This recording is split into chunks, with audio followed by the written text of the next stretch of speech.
Good evening, Eugene. How are you? I'm great, Jana. How are you today? Great.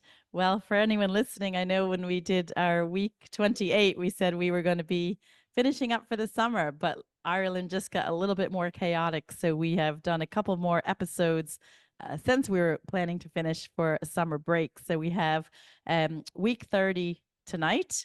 For anyone who hasn't watched our podcast before, I'm Jana London, founder of the Natural Women's Council, and Eugene Garvin is a retired director in engineering who does a lot of the research for the different groups we work with.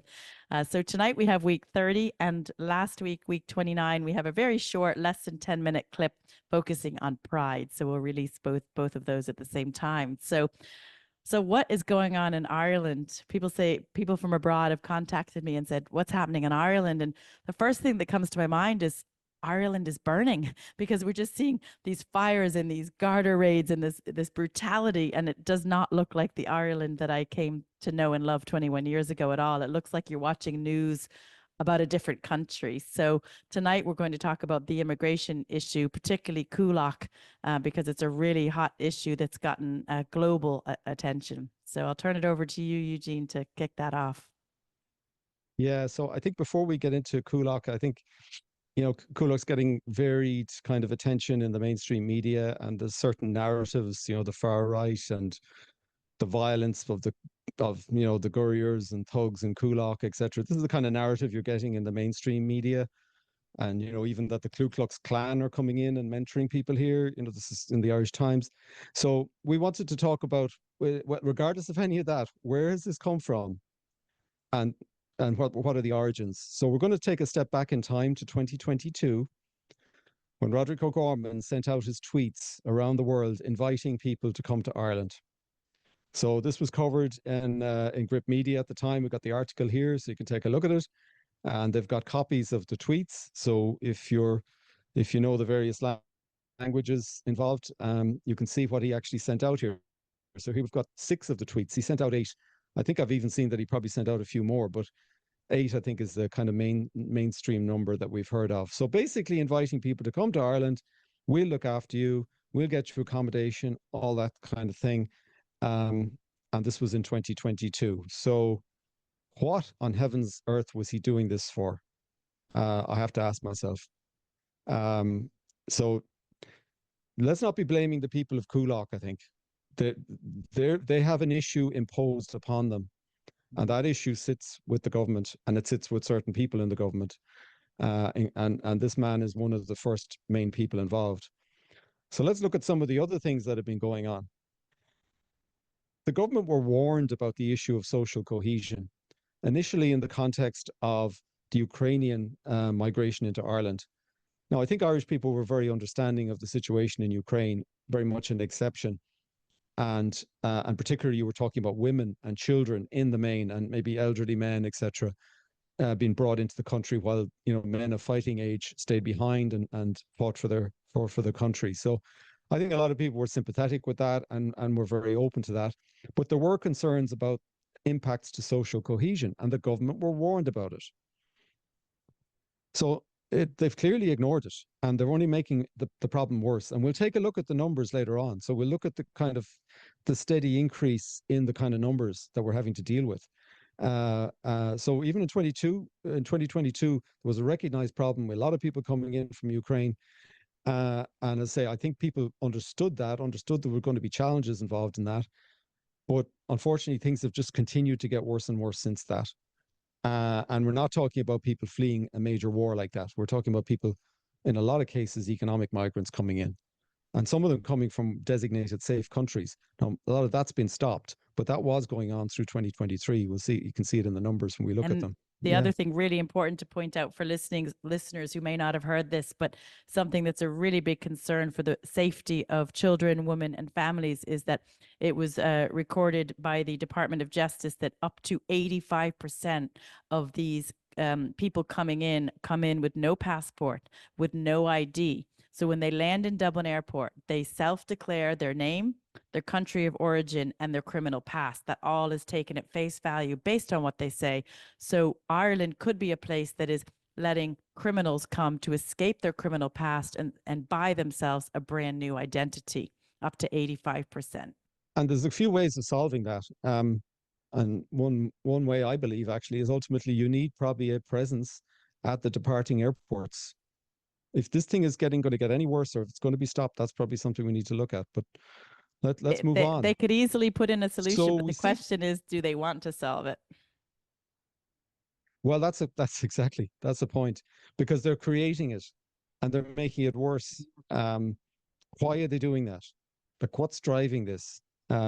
We can speculate, and people can talk about all sorts of replacement theories and all that kind of thing, far right conspiracy theories, right?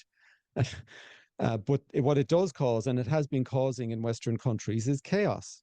Mm-hmm. And we have this example from 2023 where a Swedish MEP basically asked Ireland to avoid making the mistake that Sweden made. And, Sweden opened their borders. They were very generous, brought in lots and lots of immigrants. I think they brought in a lot of Syrians, I think, at one point. And they have chaos in that country now. They have absolute chaos. It's destroying their society. And they have issues with crime against women. And, so do we want to, do we think we need to replicate that here? Is the desire of the government? Did we vote for that? I'm sorry. The blame on all of this is the government. It's not the people in Newtown, Mount Kennedy. It's not the people burning down a potential asylum center somewhere. It's the government. Fair and square. Let's not forget that. Their media forget that. They put the attention on the people, the far right, the hooded people coming from the States. That's the problem in our mainstream media right now. They're not putting the blame where it resides. It resides firmly with our government. And the people tasked with the responsibility of managing this. But let's move on. We want to talk about another issue that, and this was another report giving a warning to the government. This national risk assessment published by the Department of Defence, and again, this is covered by Grip Media, and again calling out that the mass influx of refugees is a potential risk, a major potential risk. They're warning the government. They're telling them to stop this. You need to stop this, guys. And one of the things I think we need to call out is that by bringing in people who are unvetted, you are actually discriminating against the genuine people, because you're not going to be able to bring in as many of the genuine immigrant population that are genuine people who should be coming in here, the vulnerable people, women and children. You're effectively prioritizing letting anybody in the door, and a lot of them are males of 18 to 35 type of age group, and I don't know why we're letting that happen. That doesn't make any sense to me. There's actually a very long document from the United Nations called UN Migration Replacement. So you can read through that document following this, and it's not a conspiracy. It is real, and it does talk about exactly what we're seeing now happening. Yeah. And on that topic, Jana, I think, and we know that the kind of fertility rate in the country has dropped and it's fallen off. And everything the government is doing is attempting to make that fertility rate drop. We've introduced abortion. Contraception is freely available, literally. Children in school are told that sex is for pleasure.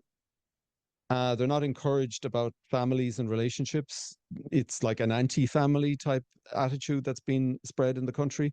So the government are doing everything in their power to actually stop the indigenous population from potentially having larger families. And the whole housing issue is a huge part of that, and it's driving people out of the country. So the government is going out of their way to ensure that we're not able to replace our own population, and hence have to bring in people from elsewhere to keep the population at a reasonable level. Then all the numbers we're going to quote here now come from the official government statistics, IPAS statistics, and we'll have a link in the description. You can see a view here for the month of May for 2024. And they'll show you the current year. They'll show you the top 5 countries where people were coming from, and then they'll show you the equivalent numbers for a year ago. So you can see the two and you can compare them. And here we can clearly see a couple of things. In the 2023 numbers, Algeria and Georgia, which are safe countries, They were on the list. Now they've been taken off, so we're not seeing them appear in the top 5 anymore, which we shouldn't do. We shouldn't have seen them in 2023 either. But we can see that the numbers have doubled. We've had a 101% increase over the same period in 2023. This is crazy, right? And Eugene, can I This just is not good. clarify those And applications there, the yeah, 9,199, those are just coming yeah. from those top, those Nigeria rate down the top 5. Is that right? And the other, no, the other, you can see the other, I that see. no, Okay. there's So another that's number there that's that makes all up the of the total. Yeah. IPAS applicants for 2024. Now, this is again appeared on Grip Media today, which kind of shows that we have the highest asylum seekers per capita as of May 2024. So you can see that this table, this is a table that we've taken from the Gript article. And again, we'll have the link in the description. We're top of the class. Look at where Denmark are. Take a look at where Denmark have got to, because Denmark have taken steps to stop this. So look at where they, if they look right to the right there, and you'll see Denmark towards the bottom of the table. I think Denmark is the country that's very close to ourselves in terms of size, and they had a problem and they had to deal with it, and they've dealt with it. And you can see that Sweden are probably moving down the trend there. Again, they had a problem, but the trouble is they still have a problem because they let it go for too long. So let's look at the next one. So this is a year over year going back to 2016. So these are totals for the year for the month of June. So we've just taken the month of June and we've looked back through that back to 2016. So you can see the number 2016 for the month of June was only less than 10% of the number for 2024. We had a kind of a rise then until we got COVID in 2020 and 2021, which kept the numbers down. And then we had a big rise in 2022 because of the Ukraine war. So there would have been some consistently high numbers through the year of 2022 because of that war. And then 2023, that probably dropped off a bit, but the baseline numbers were increasing. And we're seeing those continue to increase this year. And again, you can see there the trend that we're, twice the number in 2024 over 2023. Now let's even take another look. So if we take a look at the next chart, this is kind of taking a look back from January 2023 up to June of 2024. So how have we been trending? So you can see that our trend is upwards. So for every month this year, we're up on the previous year, and we're getting, it seems to be increasing, dramatically, as in we're more than twice the number now by June. So if this trend continues, are we looking at potentially 20,000 incoming people in December or even more? Is that where we're going to get to? This is really disturbing. Like, where are we going to, like, we're hugely challenged as it stands. Where they're trying to pack all these migrants into old paint warehouses and even convert some nursing homes and even put them in military tents in fields. That should, even for someone who wasn't aware of what's happening in the whole agenda, they should say, isn't Ireland full if we're packing people in these factories that aren't even fit 100%. for animals? 100%, Jana. And I mean, there's been some interviews. I think there was an interview I saw during the week where somebody, basically who knows kind of an inside line here, basically says the system has collapsed.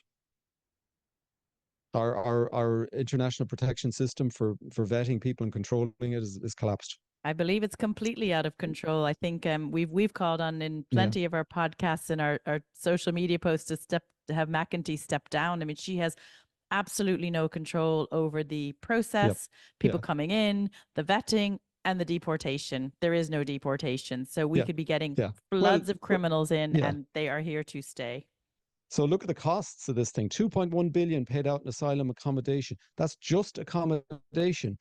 I hazard to guess about what the full bill is if you take in all the other support resources and all the NGOs who were part of this, who were part of the whole asylum system. What is the full bill? Because I'm sure it's probably at least twice that number, and that's 2023. So, again, not good. And I think the other concern, I think, Jana, is that we've got this. It's now become very profitable. This is an extremely profitable business for people who are hosting these centers. So it's ripe for people speculating in terms of purchases. And it's right for people making an absolute fortune out of this. And unfortunately, so that's going to attract bad actors, and it's going to attract bad behavior, because it's in these people's interests that the gravy train continues and that it gets even worse. It's really, And it's a that's not a good money-making business, situation. this human trafficking. And I know there's, I saw a recent Telegram post, and I don't have enough info to talk about it now, but on freepress.ie, there's, you can search for AMIF fund, and apparently there's an AMIF fund which is driving the entire plantation. So I haven't dug into that enough to talk about it, but I do believe there has to be money behind it. So if you look at all these people flooding in, we have social unrest, nearly civil war breaking out. There's no place for them. People are angry. There has to be money behind this trafficking. The government should be managing these places. The government should be owning these properties. They should not be handling it this way. This is an emergency mechanism that they're using, and they've mainstreamed something that you should only be doing in an emergency is now become the main way of handling this crisis. So we're layering another problem on top of an existing problem. And atrocious bad management on the part of our government. And it's not fair. And that's actually not fair to the people who are coming in either, because they're being pushed into, the dregs of accommodation, being crammed into places, into tents. Like potentially the Coolock factory's got asbestos on the roof. And they can't countenance putting people into that under that condition. So, this isn't working well for anybody. So this is another issue on top of the basic issue.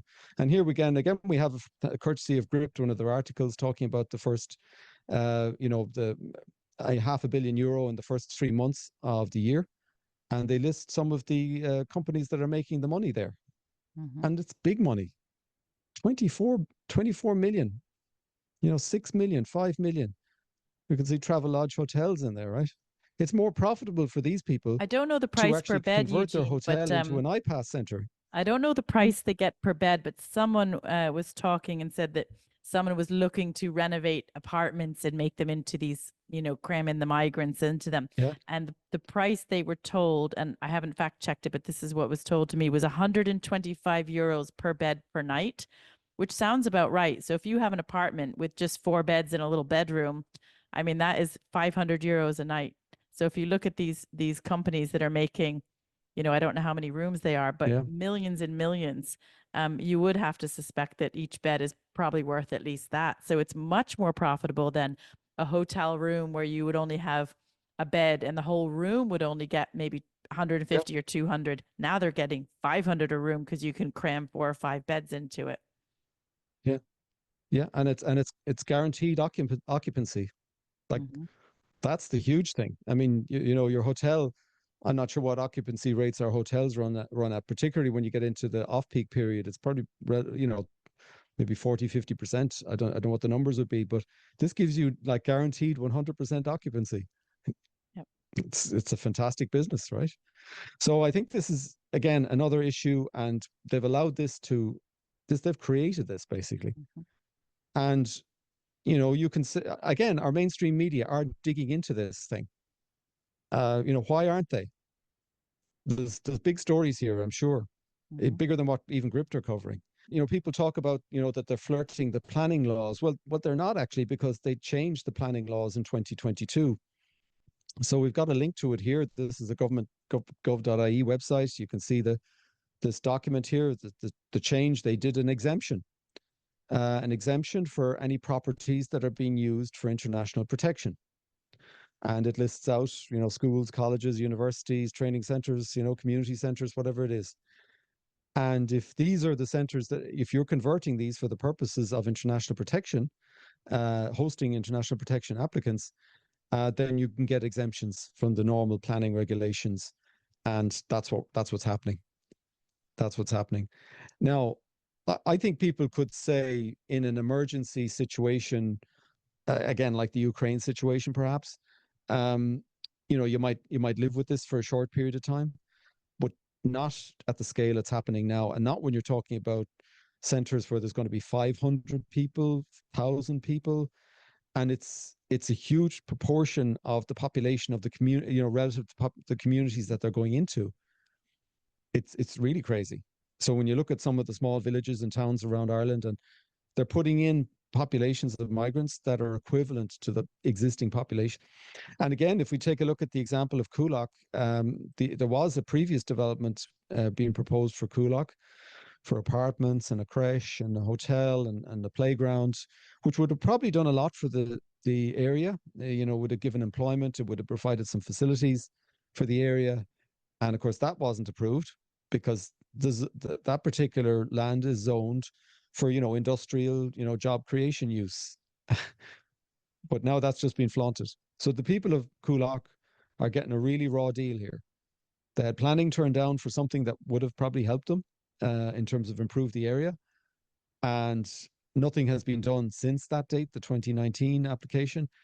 And now they're going to have a whole load of migrants going in, and it's not going to deliver anything for the community. It's going to take away from that community. So they're quite entitled to feel unhappy with this. And just an example of what's going on.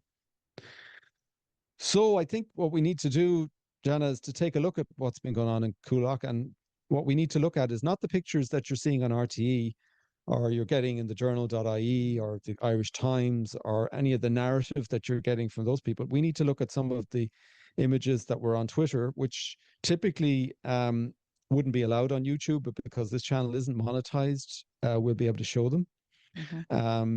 And these are pictures that people probably haven't seen, because if you only watch the mainstream media, you wouldn't see these pictures. So the first thing I'll just highlight before we've got some video footage. There's a tweet here from Ben Gilroy. And this is a poor individual who was just walking home from work and was taken, beaten by the Gardaí. And if you see the picture here, there's a jackboot on his neck. A jackboot on his neck. Now, that's a real image. That's the image of a totalitarian state. Like, what has happened to us that we're doing this? Like, what's happened to our country? Like Ben Gilroy asked the question there, this incident raised serious concerns about the state of our country. And I would 100% agree. This is an unarmed man walking home from work. You can see he's actually wearing shorts, right? In a t-shirt. And he's been hustled to the ground by Gardaí in full riot gear. Full riot gear. Yeah, and he's got a jackboot on his neck. I believe, Eugene, this man must have been the one that was speaking on a radio or an interview and said he wasn't even part of the protest. He spoke and said, I was just walking home. I wasn't even part of the protest, was just going home. And they actually just chased him down and attacked him.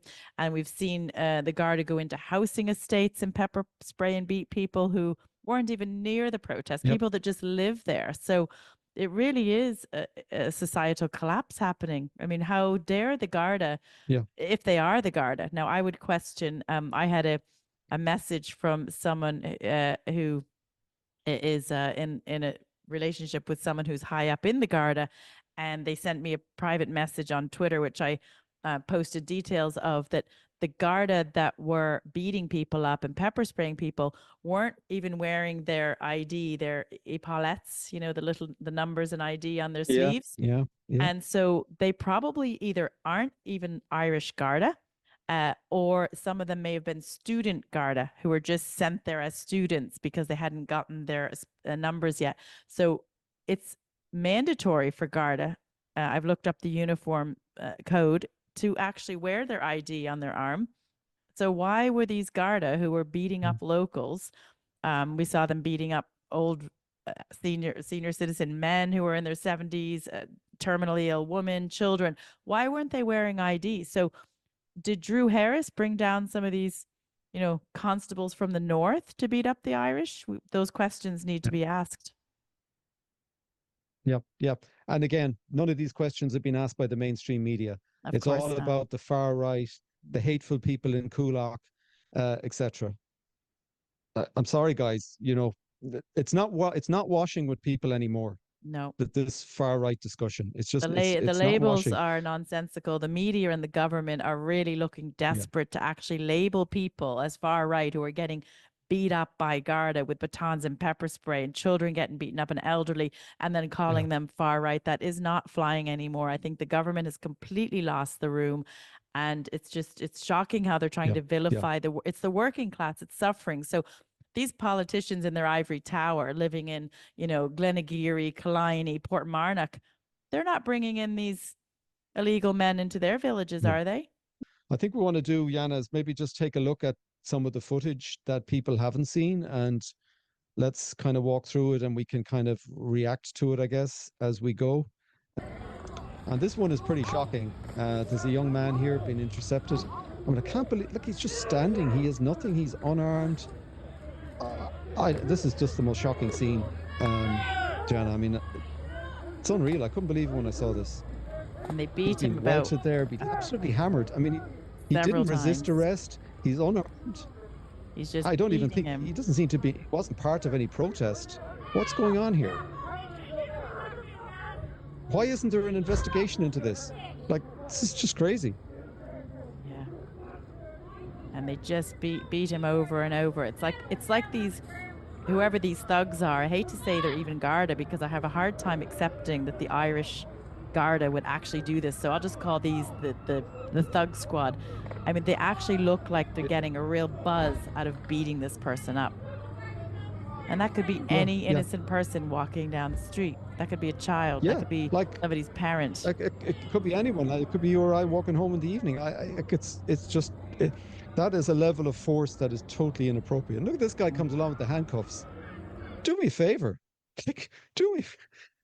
So this is it from another angle, just in case you can see it from another angle here. So you see him go whack, and again he hits him again, whack again.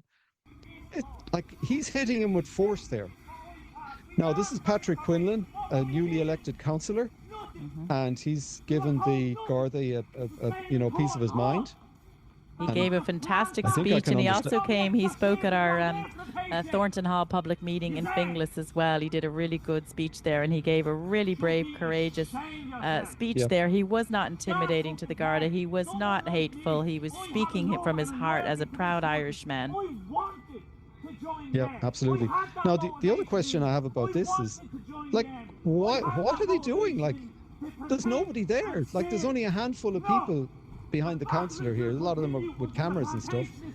Like, and these are in full riot gear. So this is for dealing with, people who have got weapons. I don't see any stones being thrown. I don't see anything happening here. What are they doing? What are the Gardaí doing here? It's ridiculous. This is a total overkill. And this is in a housing estate. Like, I don't understand it, Jana. This is something imagine your elderly parent or your child looking out the window of their house and seeing this outside their window in their housing estate. Who thinks that's okay? And look at this. This is a newly elected councillor, and he's been pepper sprayed, right? He's covered in pepper spray. Like, this is shocking. Like, as you said, John, any young person could be traumatized seeing this. A young child seeing this. This is terrible. I would not want my children looking out the window of the house seeing that. That would scar a child's mind. That would terrorize a child. And here they go again. Like, what are they doing? Like, this is a guy in a t-shirt, and he's an elected councillor. He's a public representative, an elected public representative. I don't know. There's something wrong here. This is showing there's a problem in this country right now, and we're at the end of it here now. So, one of the guards actually fell. I saw that Patrick moved really quickly. He must be an athlete or something. He did a quick shuffle, and the Garda fell flat on his face. Yeah, thought that was quite funny. Good job, Patrick. So here again, we've got the heavy squad are gathering again, right, in full riot gear, and they're coming over. There's two guys walking on the path here, and they're just walking along. I mean, they're unarmed. They're not doing anything. And here they're pushing them. Like, look at this. Look at the disrespect. This is shocking. This is just... Is this what Ireland has become? Like, I don't know. It's like, public order got into McDonald's. This footage that we're looking at here is just so frightening. And this is journalist Philip O'Dwyer. Some people may know him, independent journalist, kind of... does his own stuff. Here, can you tell us? And here he's about to get arrested. I'm a reporter. You're not a reporter. I am a reporter. And we'll play some of the commentary so you can hear it. And on that, you may face a fine or go ahead. I've had this before and you lost the case. Okay, what's your name? What's your name? I don't answer questions. In accordance with section 20. I don't answer questions. In accordance with section 24. I don't answer questions. I'm recording this as well. I'm demanding your name and address. What's your name, Alan McDermott? What's your name? Is your name Alan McDermott? What's your name, please?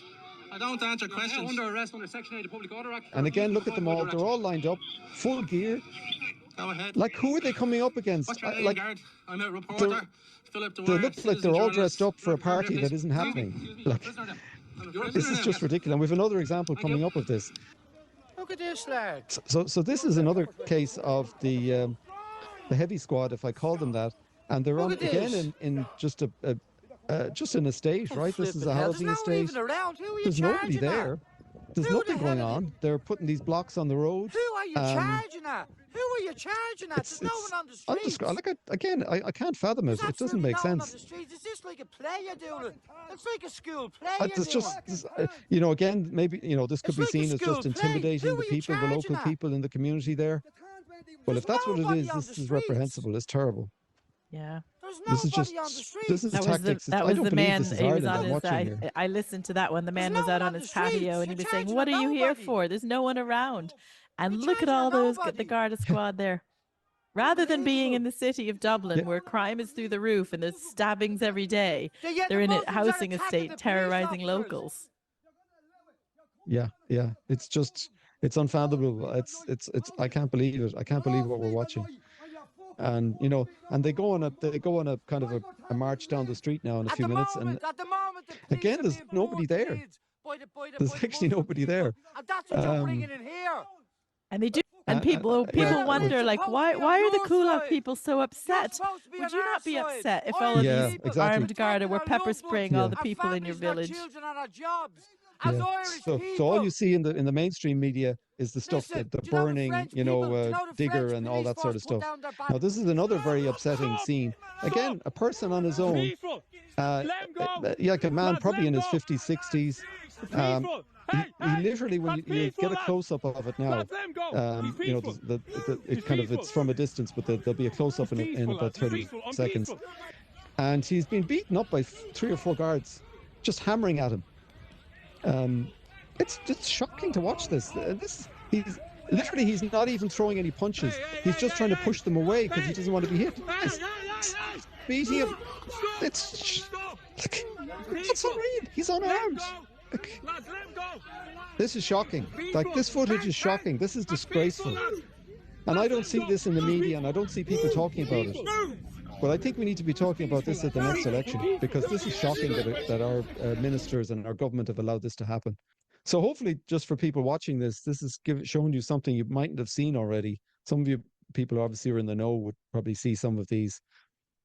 And then the backstory, of course, is that this is a created problem by the government. It's not a created problem by the people of Newtown, Mount Kennedy, or Dundrum, or Coolock, or wherever. It's a created problem. And the same thing has been replicated in Dundalk, in Drogheda, all over the country. I always look at every action has an intention. So what is the government's intention in flooding in all of these single unvetted men? So let's call them illegals because they are unvetted. They are coming with no ID. That breaks the Immigration Acts. So are they going to create such unrest in such an unsafe place that they say the solution now is everybody's tracked, digital ID, 15-minute cities, more control, totalitarianism to control the civil unrest? So they've created the problem, reaction, and here's your solution, which is what we wanted to do anyway. But we know you never would have bought the solution of digital tracking and totalitarianism unless Ireland was on fire. Yeah, no, that's it. That's it, Jana. It's the same agenda as, the climate change agenda. That it's all the climate's burning, we've existential risk, and hence we've got to introduce draconian methods and stuff like that, controls. We've got to get rid of the cattle, the national herd has to be culled. We've got to do all these things, and this is the same thing. This hate speech, there's all these hateful people in the country who are against, there's racist, systemic racism against the migrants. We've got to bring in the hate speech legislation. We've got to bring in other authoritarian laws into the country. And of course, you indoctrinate the kids in the schools to accept all of that this is needed as well. Like, that's part of the education system, which is coming in the primary curriculum. If people haven't noticed that, they should look at the primary curriculum, because it's all about this, that they're just digging a bigger and bigger hole, and they're wasting our money. The government right now has a large surplus every year. Like, if they could have put that surplus to solve the housing crisis, for example. Either they're totally incompetent or they don't want to do it. And I think the latter is the case. Yeah, it has to be, because there's 14,000 Irish people are homeless, including 4,000 children. There's a children's hospital Yep. that has been delayed and delayed and Yeah, it's delayed. ridiculous. There's hundreds of children waiting for critical spinal surgery, living in agony. We've seen those pictures. They're heartbreaking. Yeah, I mean, it's there's frightening. so much more that this country could be spending money on to look after its own people. So we'll Yep, end it. absolutely. We'll end it there, and hope everyone has a great summer. All of the details, any links will be in to the articles that we shared headlines for will be in the description. And also, a lot of these videos are censored because they're honest. So make sure you do comment, like, subscribe, and share so we can beat those algorithms.